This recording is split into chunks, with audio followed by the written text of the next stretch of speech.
Isang babae ang misteryosong nawala sa kanyang sariling tahanan. Dahil dito, nagpa siya ang kanyang mga kaibigan na humingi ng tulong sa pulis.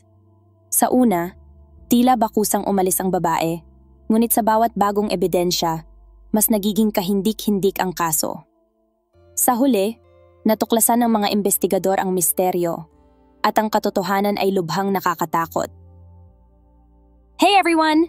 I just wanted to take a moment to give a huge shout-out to Bembol Panganiban ng Lipa City, Batangas, Malen Villegas ng Santiago City, Isabela, Sulaika Abdullah ng Malaysia, Itaseb ng Milan, Italy, Josefina Mercado, Sandra ng Hong Kong, Nita Castañeda, Loy Valiente ng Saudi Arabia, Ann Palmaria Japan Vlog, Jingjing De Castro, at Lexi. Maraming salamat po sa inyong lahat na mga sumusuporta pati na rin sa mga silent listener. Mabuhay kayo at patuloy na maging inspirasyon sa iba. Si Mindy Schloss ay ipinanganak noong 1955 sa New York City. Sa edad na 25, lumipat siya sa Alaska kung saan siya nagtapos sa isang lokal na universidad ng medisina. Nakuha niya ang degree sa psychiatry at nagtrabaho bilang isang nurse sa Fairbanks Hospital.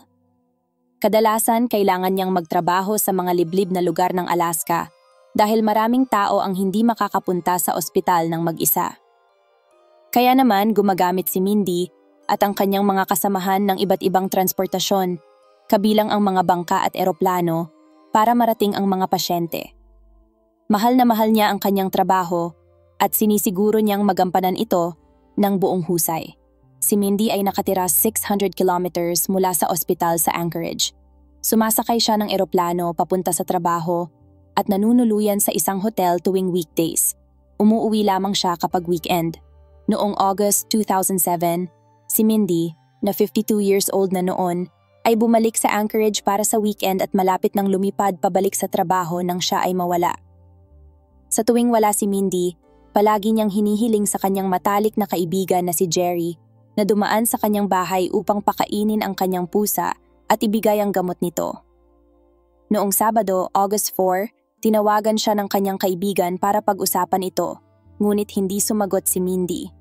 Hindi pa rin niya ito makontak buong araw, at dahil kakaiba ito, nakipag-ugnayan si Jerry sa kanilang mga kaibigan.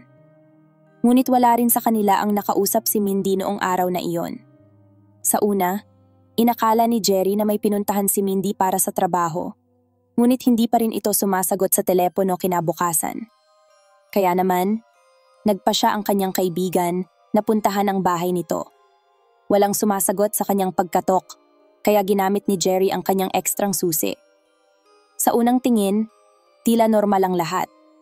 Malinis at maayos ang bahay, walang senyales ng pakikipaglaban o anumang ebidensya na may nangyaring masama kay Mindy. Ngunit habang palabas na si Jerry, may napansin siyang kakaiba. Maluwag ang doorknob ng pintuan sa harap. Kaya naman, nagpa siya siyang higpitan ang mga tornilyo gamit ang isang screwdriver. Pagkatapos nito, pumasok na sa trabaho si Jerry. Wala siyang kaalam-alam kung saan nagpunta ang kanyang kaibigan.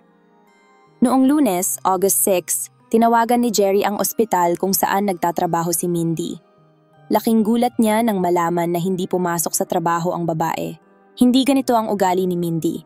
At hindi rin ito nagsabi sa kahit sino sa kanyang mga katrabaho na hindi siya makakapasok.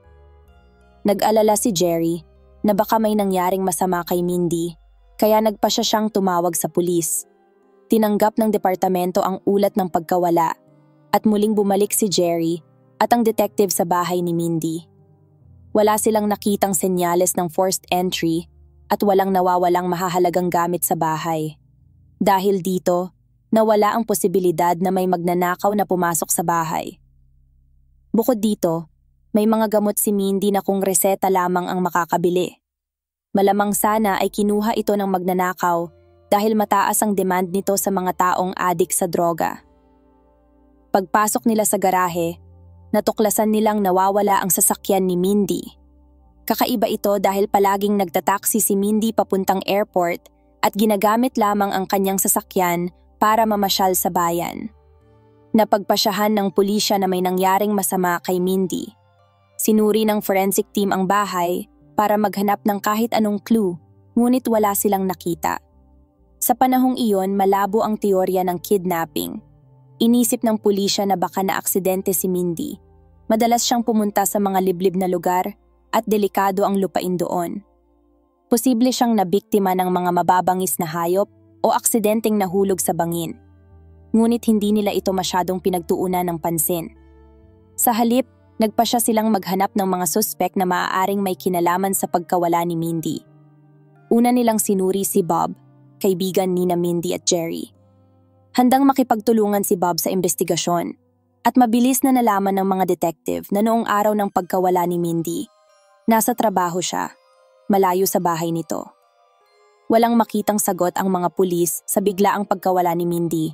Hindi na siya makontak simula pa noong Sabado. Matapos suriin ang kanyang computer, natukoy ng mga eksperto na ang huling beses na ginamit niya ito ay noong 1:30 ng madaling araw ng araw ding iyon. Dahil walang matibay na lead, nagpasya ang pulis na humingi ng tulong sa publiko. Naglagay sila ng mga flyers sa paligid ng bayan na may impormasyon tungkol sa nawawalang babae at ipinamahagi ang impormasyon sa mga lokal na istasyon ng TV. Nang araw ding iyon, nagsimulang makatanggap sila ng mga tawag mula sa mga saksi. Ngunit karamihan sa mga impormasyon ay walang kwenta. May mga nag-ulat na nakita raw nila si Mindy sa iba't ibang lugar at maging sa ibang estado. Wala sa mga lead na ito ang nakatulong. Samantala, nagpasya si Bob at ang kanyang mga kasamahan sa trabaho na hanapin si Mindy sa mga lugar na madalas niyang puntahan sa kanayunan. Tulad ng mga lugar kung saan siya namimitas ng berries o namamasyal. Sa kasamaang palad, wala rin silang nakita. Nagpasya ang mga detektib na subukan ng ibang paraan. Nakipag-ugnayan sila sa bangko na ginagamit ni Mindy at hiniling na suriin kung may anumang aktibidad sa kanyang mga card nitong mga nakaraang araw. Dito sila nakakuha ng mahalagang lead. Lumalabas na may nag-withdraw ng $500 mula sa debit card ni Mindy noong madaling araw ng linggo, isang araw matapos siyang mawala. Ito ang maximum na halagang pwedeng ma-withdraw sa loob ng 24 oras. Agad na kinuha ng pulis ang footage ng ATM camera mula sa bangko at nakakita sila ng nakakabahalang imahe. Ang pera ay na-withdraw ng isang hindi kilalang lalaki na nakatakip ang mukha ng bandana. Hindi nila ito makilala. Hinila lamang niya pababa ang bandana matapos mawala sa sakop ng kamera ang kanyang mukha. Dahil dito, wala nang nagawa ang mga pulis kundi maghintay na gamitin muli ng lalaki ang card. Samantala, nakatanggap ang mga detective ng isa pang tip. Nalaman nila mula sa mga katrabaho ni Mindy na nagpaplano ang babae na i-renovate ang kanyang bahay at kumuha ng mga manggagawa. Nagkaroon siya ng alitan sa kanilang supervisor tungkol sa halaga ng trabaho. Inamin ni Mindy sa kanyang mga katrabaho na natatakot siya sa supervisor dahil kakaiba ang kinikilos nito kapag bumibisita sa bahay niya. Sinuri ng pulis ang lalaki, ngunit may alibay ito. Tinanong din ng babae ang isa pang manggagawa na dumating sa kanyang bahay noong Biyernes, bandang 7:00 ng gabi. Wala rin daw itong maalala, nakahina-hinala noong gabing iyon. Hindi nagtagal, may naiulat na bagong lead. Na-charge ulit ang card ni Mindy ng $500 sa madaling araw, pero sa ibang ATM naman ito.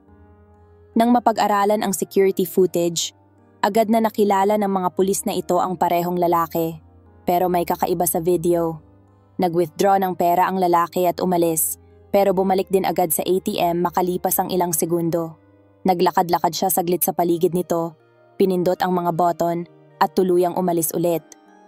Nalaman ng mga detective na ang pangalan ng lalaki ay Joshua Wade or mas kilala sa tawag na Josh, 27 years old. Matapos siyang isearch sa database, nalaman nilang nahatulan na pala siya ng pagpatay 7 taon na ang nakakaraan.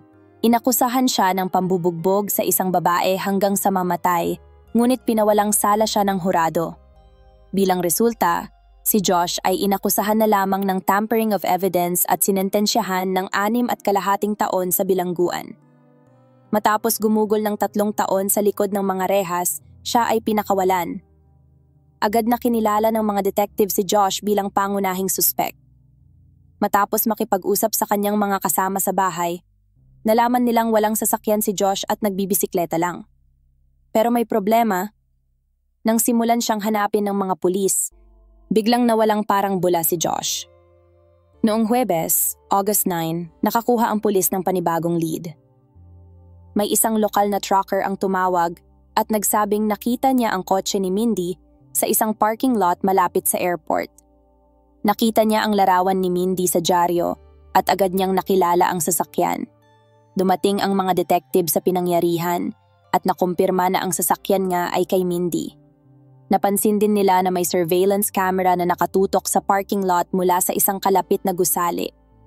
Humingi sila ng kopya ng recording at nakita nila ang isang lalaking nagmamaneho ng sasakyan ni Mindy papunta sa parking lot noong August 4, 12:30 p.m. Lumabas ang lalaki at pinunasan ang hawakan ng pinto. Tila ba pinupunasan niya ang kanyang mga fingerprint. Sa kasamaang palad, malabo ang kuha ng video kaya hindi nila mamukhaan ang lalaki. Sinuri ng CSI ang kotse para sa mga fingerprint o bakas ng DNA at nakakuha sila ng ilang sample. Gayunpaman, matatagalan pa bago ma-analyze ang mga ito at walang garantiya na makakatulong ito sa kaso. Nasa upuan ng pasahero ang bag ni Mindy na maaaring magpahiwatig na nakasakay siya sa kotse kasama ang salarin, buhay man o patay. Dahil hindi nila nakuha ang resulta na gusto nila gamit ang mga modernong kagamitan, nagpa siya ang mga detective na gumamit ng mga search dog. Kaunti lang ang naniniwala na magtatagumpay ang ideyang ito dahil 1 linggo na ang nakalipas mula nang mawala si Mindy. Pero dahil wala na silang ibang option, sinubukan pa rin nila. Dinala ang mga K9 dogs sa mga ATM kung saan nag-withdraw ng pera ang hindi kilalang lalaki, pati na rin sa kotse ni Mindy.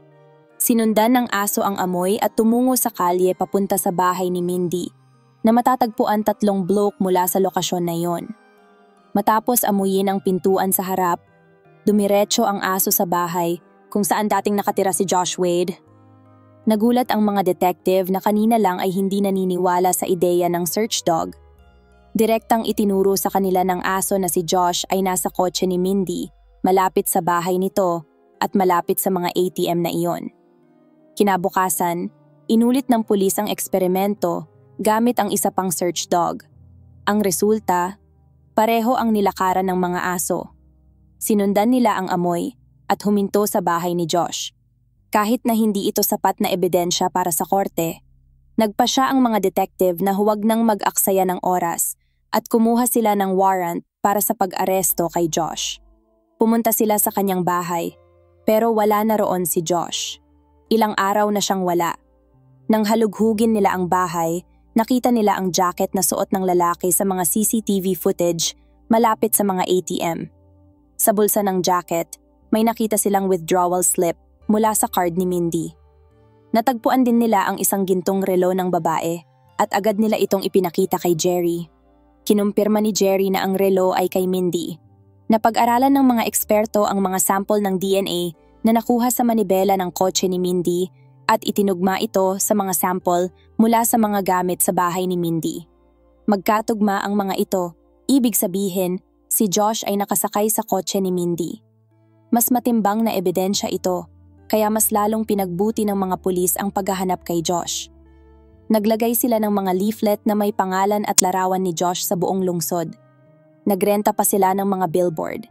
Ayon sa mga detective, isa ito sa pinakamalaking operasyon ng manhunt sa kasaysayan ng Alaska.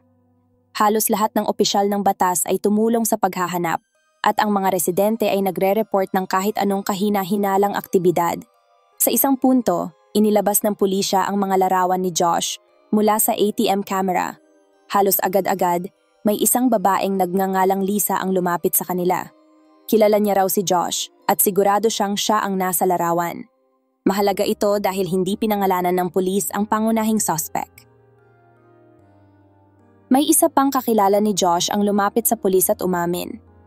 Nitong nakaraang linggo, tinulungan niya raw si Josh na makalibot sa bayan gamit ang kanyang kotse. Isang araw, naiwan ni Josh ang kanyang backpack sa backseat.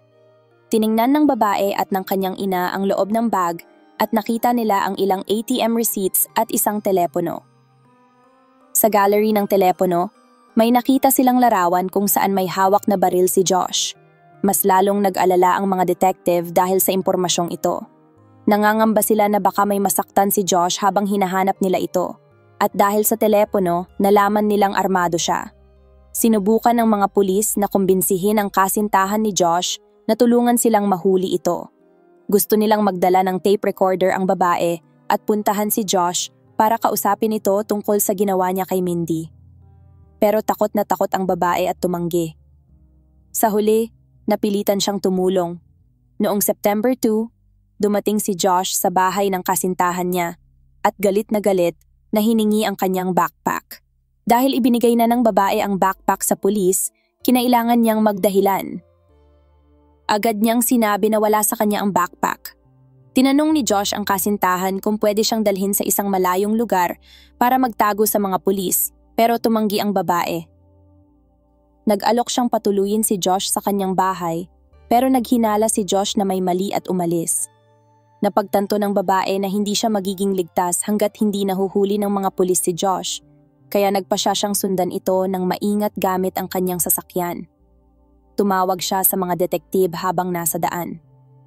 Maya-maya, nakarating si Josh sa bahay ng isa niyang kakilala at pumasok sa loob. Nang oras na iyon, nagsisimula ng magtipon sa lugar ang police, SWAT at FBI.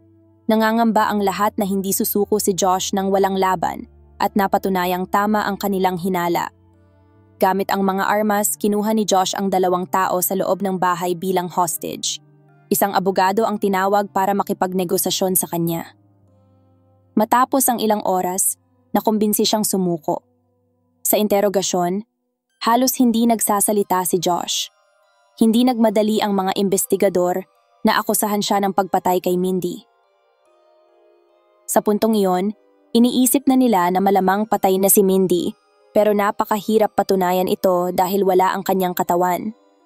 Si Josh ay kinasuhan lamang ng pagnanakaw ng bank card ni Mindy. Inabot ng ilang buwan, pero sa wakas ay nakahanap sila ng buhok na pag-aari ni Josh sa bahay ni Mindy. Kinumpirma ng DNA testing na ito ay buhok ni Josh. Mayroon ng matibay na ebidensya ang mga detektive na nagpapatunay na naroon si Josh sa bahay ni Mindy. Noong May 18, 2008, 10 buwan matapos ang pagpatay, kinasuhan si Josh at dinala sa korte. Habang nagtitipon ng mga testigo, may kakaibang nangyari. Si Lisa, ang dating kasintahan ni Josh na siyang nagturo sa kanya mula sa larawan sa ATM, ay tumangging tumestigo sa korte. Regular niyang binibisita si Josh sa kulungan at balak pangaraw nilang magpakasal. Nagulat ang mga investigador sa pangyayaring ito, pero agad nilang naunawaan ang dahilan. Pinapayagan ng Constitution ng US ang mga mag-asawa na huwag tumestigo laban sa isa't isa. Malamang na kinumbinsi ni Josh si Lisa na pakasalan siya para hindi ito makapag-witness. May problema nga lang. Matapos ang kasal, idineklara itong invalid dahil ipinagbabawal ng batas ang pagpapakasal sa mga preso. Pero nagtaka ang mga detective kung bakit ganoon na lang ang kagustuhan ni Josh na protektahan si Lisa sa pagtatanong. Totoo ba ang sinasabi nito tungkol sa mga larawan sa ATM? Maraming beses na sinubukan ng mga investigador na kausapin si Lisa, pero hindi sila nagtagumpay. Pero hindi nagtagal, si Lisa mismo ang nakipag-ugnayan sa kanila. Inamin niya na ipinagtapat sa kanya ni Josh ang tungkol sa pagpatay noong bumisita siya sa kulungan. Ayon kay Lisa, may party sa bahay ni Josh noong Biyernes ng gabi. Dahil walang trabaho si Josh, naisipan niyang pumuslit sa katabing bahay at magnakaw. Ang bahay na iyon ay ang bahay ni Mindy. Binuksan ni Josh ang pinto at sinimulang halughugin ang bahay para sa mga mahahalagang bagay. Maya-maya, pumasok si Mindy sa kwarto. Agad na napagtanto ni Josh na kung hahayaan niyang mabuhay si Mindy, siguradong makukulong siya. Ayaw na niyang bumalik sa kulungan, kaya sinunggaban niya si Mindy, dinala sa banyo, at tinali ang mga kamay. Pagkatapos bumalik si Josh sa kanyang bahay para kumuha ng baril at ng ilang gamit para sa pagkidnap. Pagbalik sa bahay ni Mindy, binalutan niya ang mga binti nito ng mga garbage bag at idinikit ng duct tape para hindi mag-iwan ng bakas. Pagkatapos ay dinala niya ang babae sa garahe, isinakay sa sarili nitong kotse at nagmaneho palabas ng bayan. Makalipas ang 1 oras na pagmamaneho, huminto siya sa isang kakahuyan at itinapon si Mindy sa kalsada kung saan siya pinatay ni Josh. Pagbalik sa bahay ni Mindy, nilinis niya at ginamitan ng vacuum ang carpet. Ang paglilitis ay hindi nagsimula hanggang spring ng 2009. Inalok ng prosecution si Josh ng deal na aaminin niya ang pagpatay kay Mindy at isa pang babae 7 taon na ang nakaraan kapalit ng pag-alis ng parusang kamatayan. Sa ganitong paraan, inaasahan ng mga awtoridad na maisara ang 2 high-profile na kaso ng sabay-sabay. Pumayag si Josh. Bilang resulta, siya ay sinentensyahan ng 99 years sa bilangguan ng walang parol. Habang binabasa ang sentensya, umiyak si Josh ngunit sa isang punto ay uminit ang pangyayari nang tawagin siya ng hukom na duwag dahil sa pagkitil sa buhay ng 2 babae. Biglang tumalon ang kriminal at sumigaw. Paano naman ang mga lalaking pinatay ko? Sa puntong ito, sinunggaban siya ng mga abogado at pinatahimik bago pa man niya masabi ang anumang bagay. Ang sigaw na iyon ang nagpanatiling abala sa mga investigador sa loob ng 5 mahabang taon. Hanggang noong 2014, si Josh mismo ang nag-alok sa mga awtoridad ng isang bagong deal. Sinang-ayunan niyang aminin ang mga pagpatay sa 3 lalaki kung siya ay ililipat mula sa lokal na bilangguan patungo sa isang federal prison. Tila mas maganda raw ang mga kondisyon doon. Dahil hindi naman ganoon kahirap ang kahilingan ng kriminal, sumang-ayon ang mga awtoridad. Sinabi ni Josh na pinatay niya ang isang tao sa Anchorage noong 1994, noong siya ay 14 years old pa lamang. Ginawa niya ang sumunod na pagpatay noong 1999 at pinatay ang pangatlong lalaki pagkaraan ng 1 taon. Sa parehong araw na yon niya pinatay ang babae. Nakilala ang unang 2 lalaki, ngunit ang pagkakakilanlan ng pangatlo ay nananatiling misteryo. Walang duda ang mga investigador na kasali nga si Josh sa mga pagpatay na iyon. Mas inaalala nila ang isa pang tanong. Kung mayroon pa bang ibang krimen na ginawa niya na hindi pa nila alam? Sa anumang kaso, nagawa ng pulis na permanenteng ihiwalay siya sa lipunan at maiwasan ang iba pang mga pagpatay. Noong June 14, 2024, si Wade ay natagpuang walang malay sa kanyang selda sa Indiana State Prison at kalaunan ay idineklarang patay. Kasalukuyang nagpapatuloy ang investigasyon sa kanyang pagkamatay.